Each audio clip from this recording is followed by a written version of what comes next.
If you want to learn more about effective management, head over to mattsingers.com and sign up for my free management training. Welcome to the Mad Singers Management Podcast from madsingers.com, where entrepreneurs and business managers learn and share.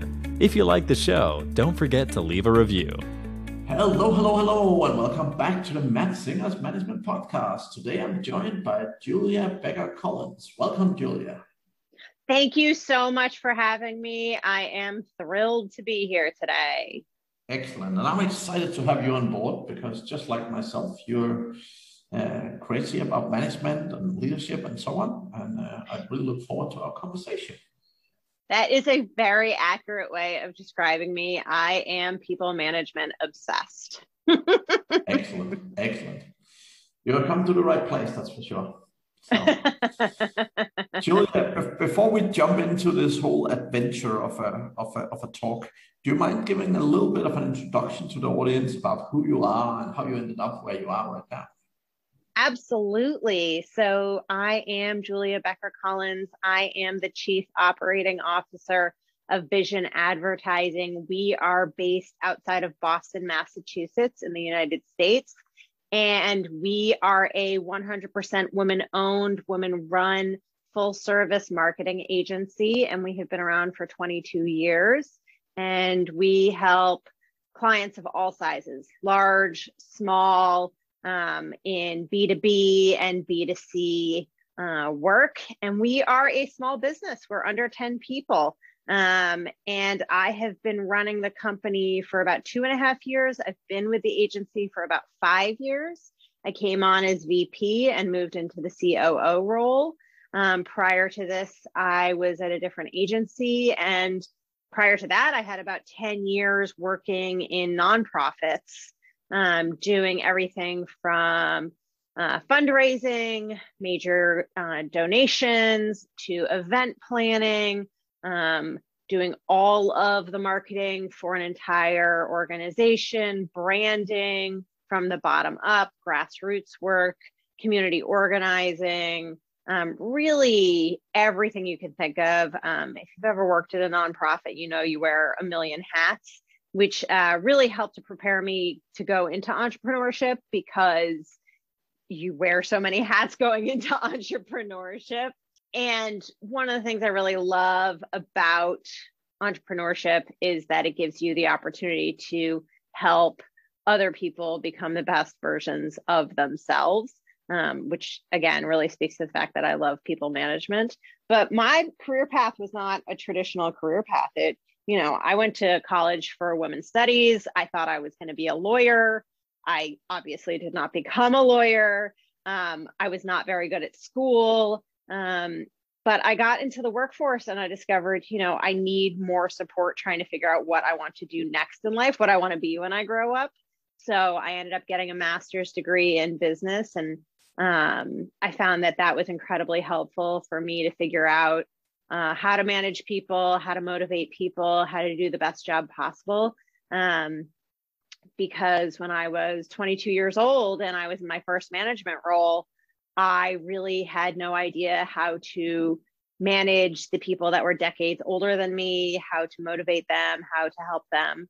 And when I moved on to other roles, I knew I wanted to do that because I really enjoyed management, but I didn't know how to do it the best way possible.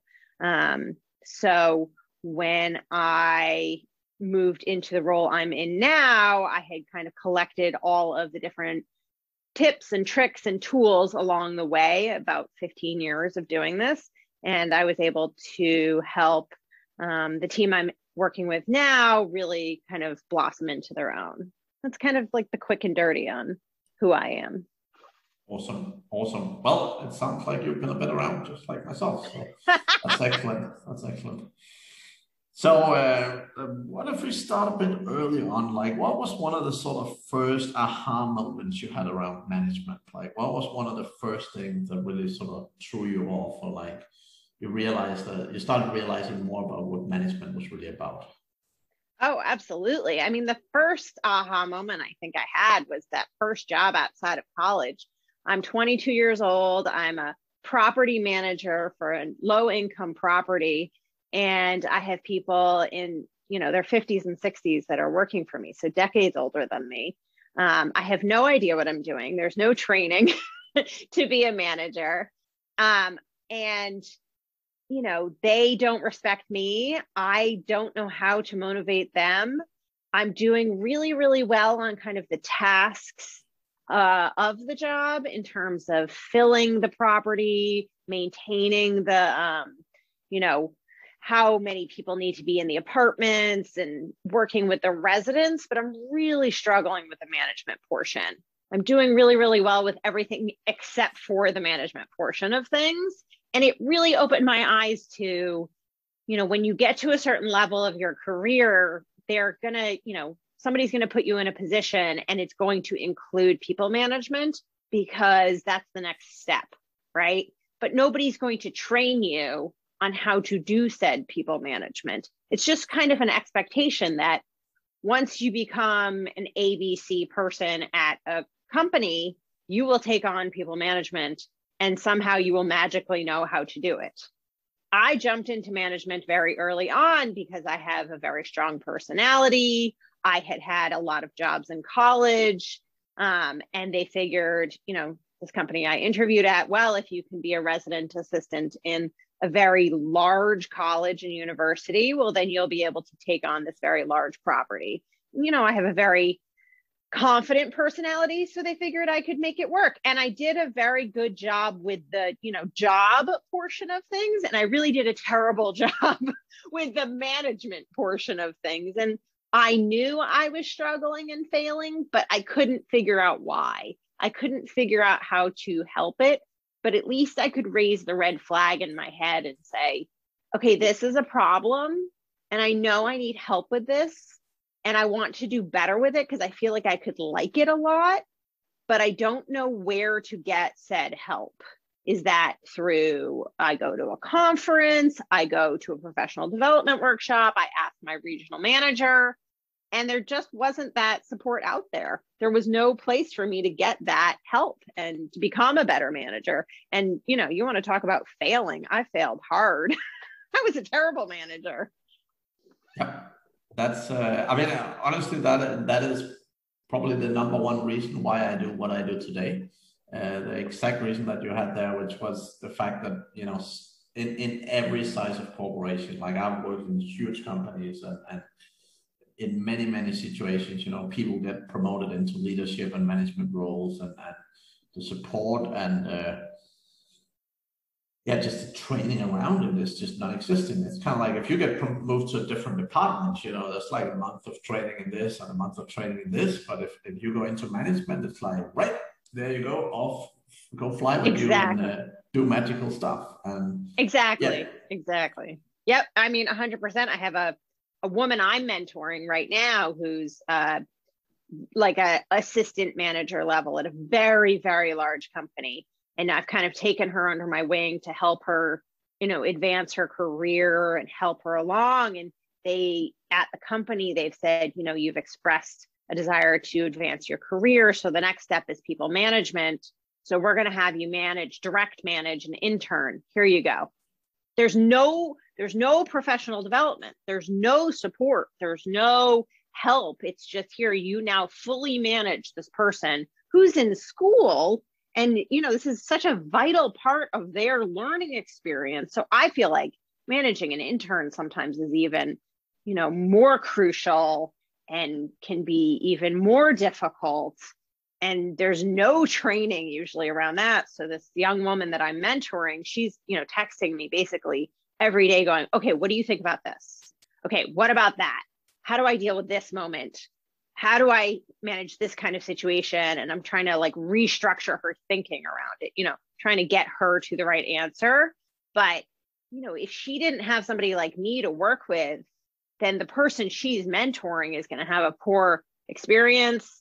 The other people in her group are going to have a poor experience. It just, it really ripples out if you're not doing well with the people management, Yep. Totally. And you see organizations when management is done well, like you see it when it's ingrained in the culture and so on, right? It makes such a huge difference. Absolutely.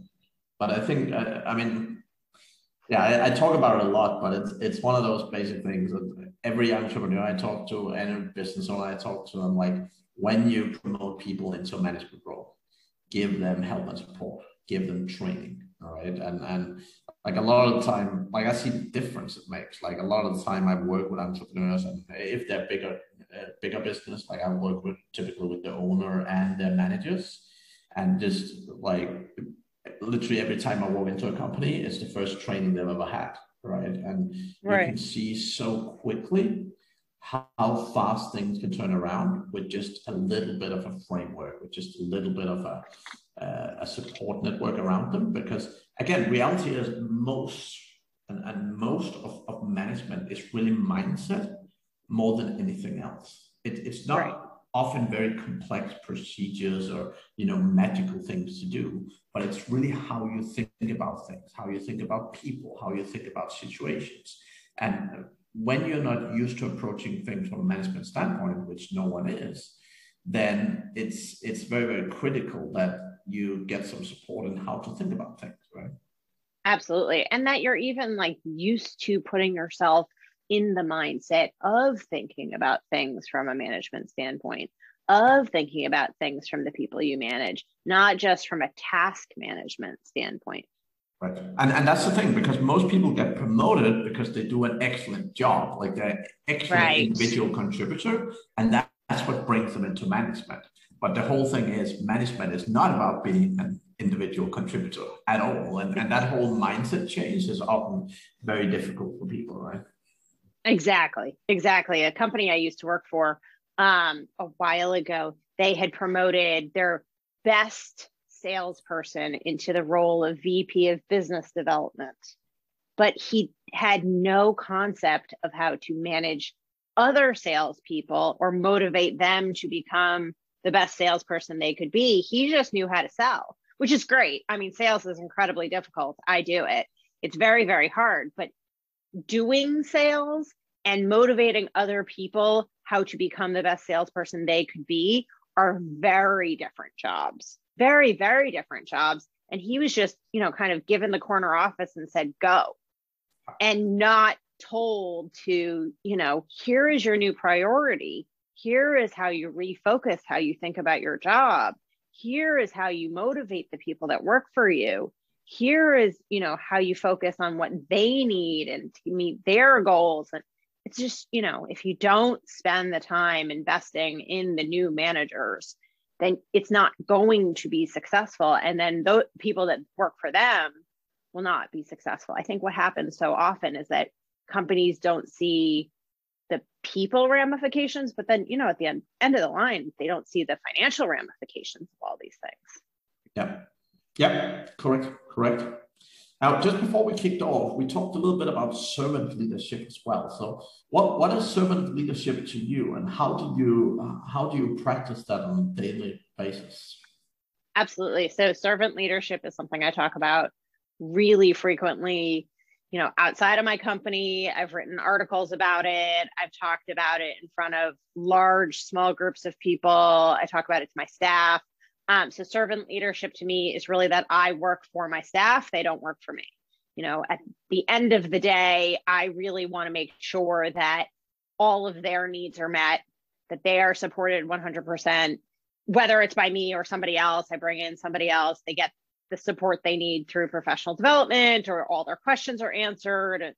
Everything they need is, being met before I sign out for the day, before I end my week, before I go on vacation, before I get paid, before anything. That they get paid before I get paid, that they have all their needs met before I sign off for the day.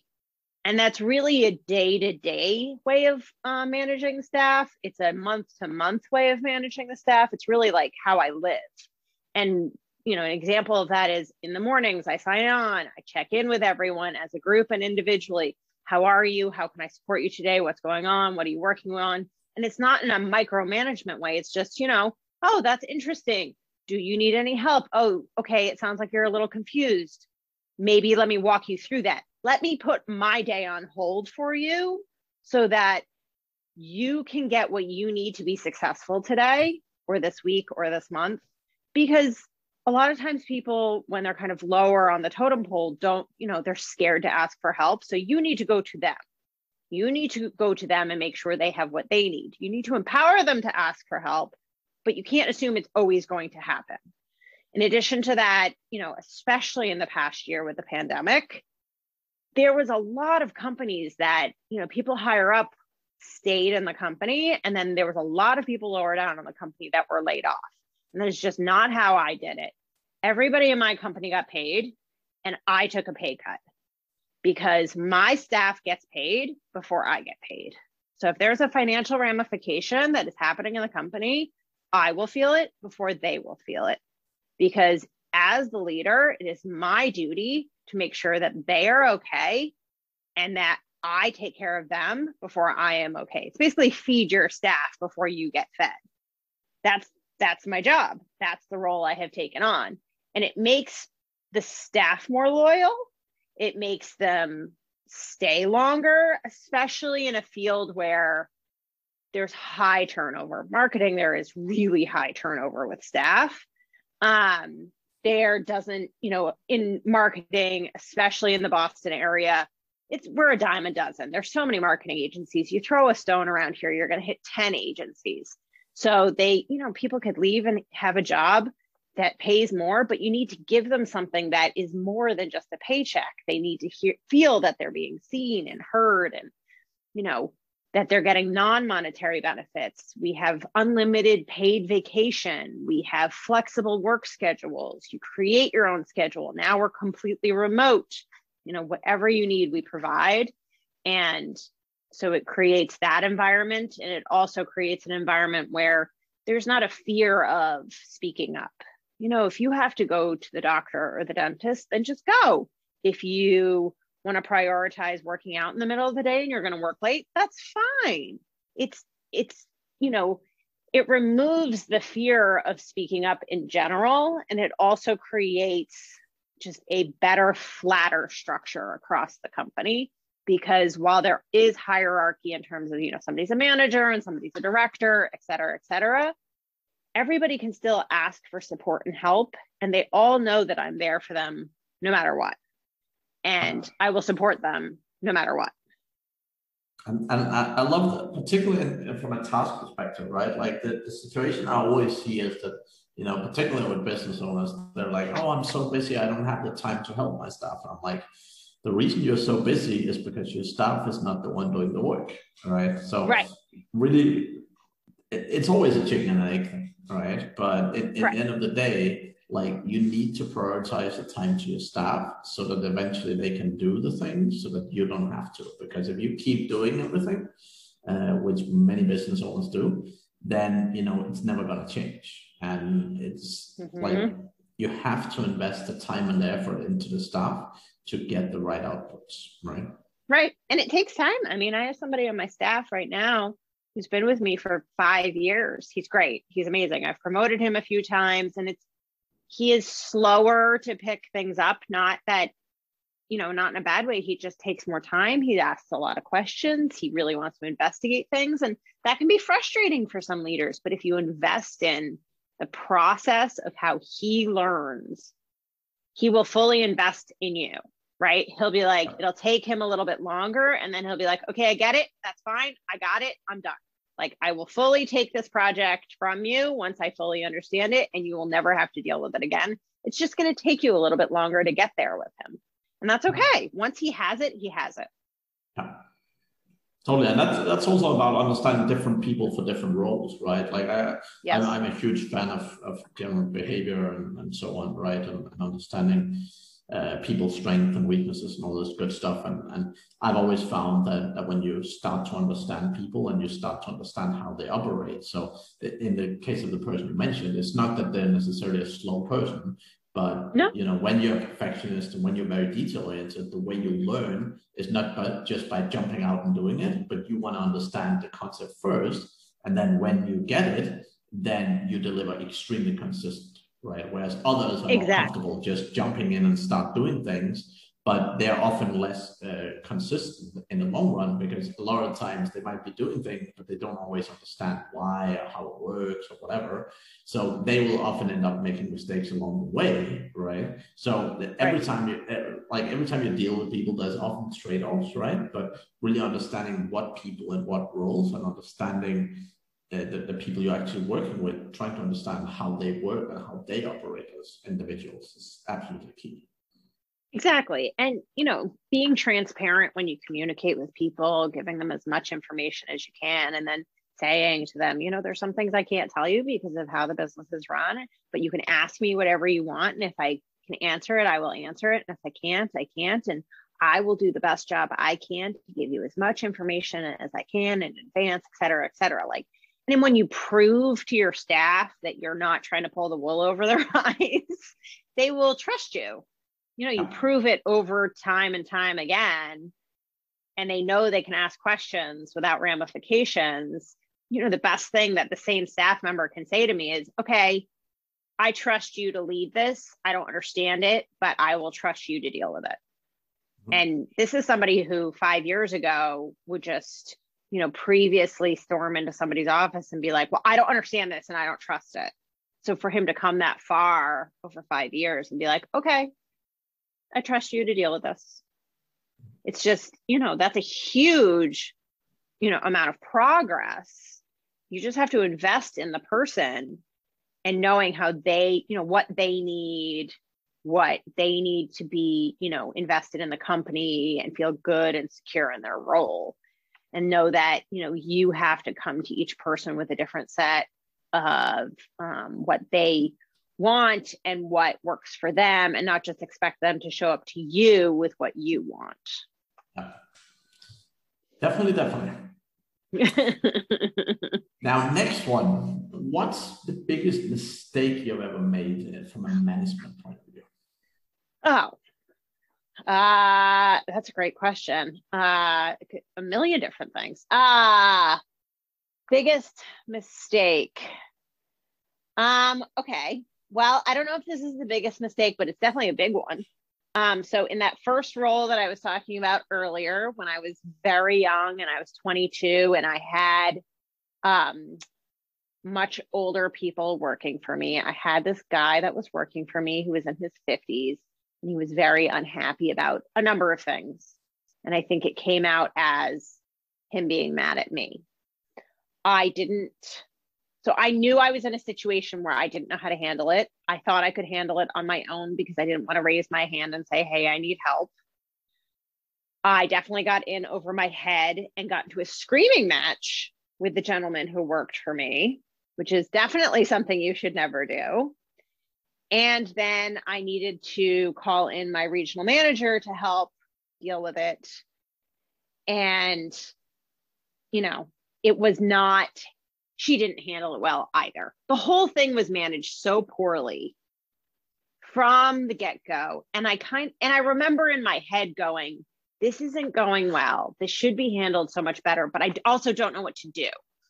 I don't know how to handle this better. And I'm so mad about what happened. I really just took the whole thing personally because he was being really just taking it all out on me. Now, looking back on hindsight, almost 20 years later, I'm looking back going, he was going through a divorce and he was really frustrated in his job. And I could have cut that off so much earlier and sat him down and be like, how can I support you? Do you need time off? Let's change what you're working on. Let me help you. But I couldn't see that. And I didn't know to do any of those things. And I knew it wasn't the right path to go down to get into this screaming match, but I wasn't mature enough to understand how to handle the situation. And it was just this gut reaction.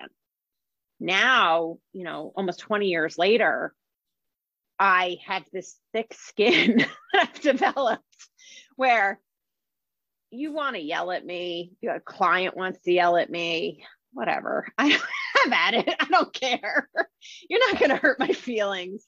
Obviously, it's not appropriate, but it's, I just think back on that. And it's like, yes, it's such a great learning experience, but it was just, I'm like, it's, you should never do that, obviously. Yeah.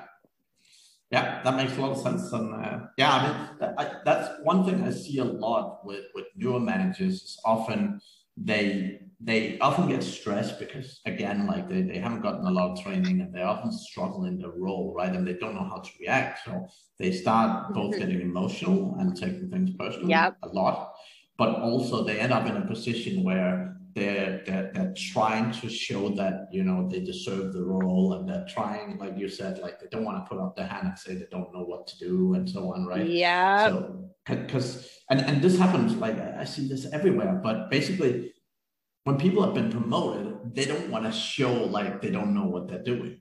And you know, the boss is always like, oh yeah, if you have any questions, my door is open. And it's like, number one, I don't know what to do. Like, that's not really a question you want to ask, right? Right. But it puts people in a tough spot, right? And so many people, they're too eager to prove themselves. And a lot of the time, like the number one thing that gives you respect from people is occasionally saying you don't know. Like as a manager and as a leader, saying you don't know is not a bad thing, right? You don't have to know it all, and you don't have to be everything. Right. And people respond to human beings that are like themselves much better than some individual who think they know it all. Oh, 100%. If I was managing the me that this happened to, and the me that this happened to, you know, did raise their hand and say, like, I have a staff person that's working for me, and I just see this going down a bad path, and I don't know what to do for him, and I don't know what to do. I would be like, thank you for coming to me. Let's have this conversation. It shows so much growth that you said you don't know what to do. Like, I'd like want to throw a parade that the person said they don't know what to do, because it shows so much maturity that you said you don't know what to do. But thinking back on me at 22, like, it's exactly what you said. I was like, well, I was given this big job and I shouldn't say I don't know what to do because I'm supposed to know what I was supposed to do. And the other part of this that I didn't mention is that because I was a property manager, my boss wasn't at the same location I was at. I was the, you know, head person in charge at 22 years old at a location, and my regional manager was 100 miles away. And I'm less than a year out of college. And I have no idea what I'm doing, really. I know how to fill the units.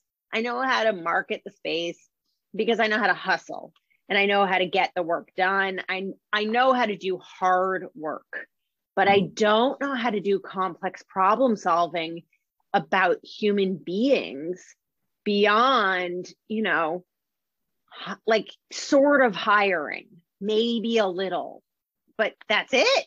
I couldn't do it beyond that. And I thought it was my problem to take on because they kind of handed me this huge job and said, go for it. Nobody ever said, you know, come to me if you have problems. I don't think my boss ever even said, hey, my door's open. I think she just said, good luck. Yeah, but I mean, my experience, unfortunately, is that even when people say the door is open, it's very rarely used, right? But yeah, that is life. That is life. Excellent. Yeah. Any fantastic resources or anything you would like to share with the audience? So any, that could be books or trainings or anything that you feel that you've benefited from hugely that others could learn from as well? Absolutely. So one of the biggest things I have benefited from that's completely free in terms of resources for people management and thinking about how people think and kind of making the office and the world better is I listen to Adam Grant's podcast, and I follow him on all the different social media channels. And, you know, how marketers are really obsessed with Seth Godin, I'm pretty obsessed with Adam Grant. I think his whole tagline is how to make work not suck. And I think it's pretty apt because he talks about really complex problems about workplace dynamics. And I think he just came out with a second podcast, and it's just great professional development resources for leaders. what happens often, and I'm sure you see this, is that the higher up you go in a company, the less professional development you get, because it's on you to find said professional development. And that is the opposite of what should be happening. You should be getting more professional development. You should be finding more training, especially with people management. And so as I have kind of gone up the ranks of a company very quickly, I have put it upon myself to add more professional development to my day. So I spend probably at least 2 hours every day listening to podcasts or audiobooks or something to make sure that I'm training myself in the best ways to do people management or problem solving, et cetera. And, that's how I learn. I'm sure other people learn differently, but the Adam Grant podcasts, I think, are really, really great for complex problem solving in a modern world. They talk about issues of diversity and inclusion. They talk about issues of hiring and firing. And he has some books as well, but I think that's one of the best resources out there. Awesome. Well, Julia, thank you very, very much. That was lots of good learning and lots of good experience to share. I'm sure the audience enjoyed it a lot as well. So thank you for joining me today. Thank you so much for having me. I loved chatting with you about my absolute favorite topic of servant leadership and people management. It was an absolute pleasure. Excellent. And to the audience, thank you very much for listening all the way to the end. We will be back again next week. Have a great week. Thank you for listening to the Mad Singers Management Podcast. Please leave a review. It means the world to us. You can also learn more about management at madsingers.com.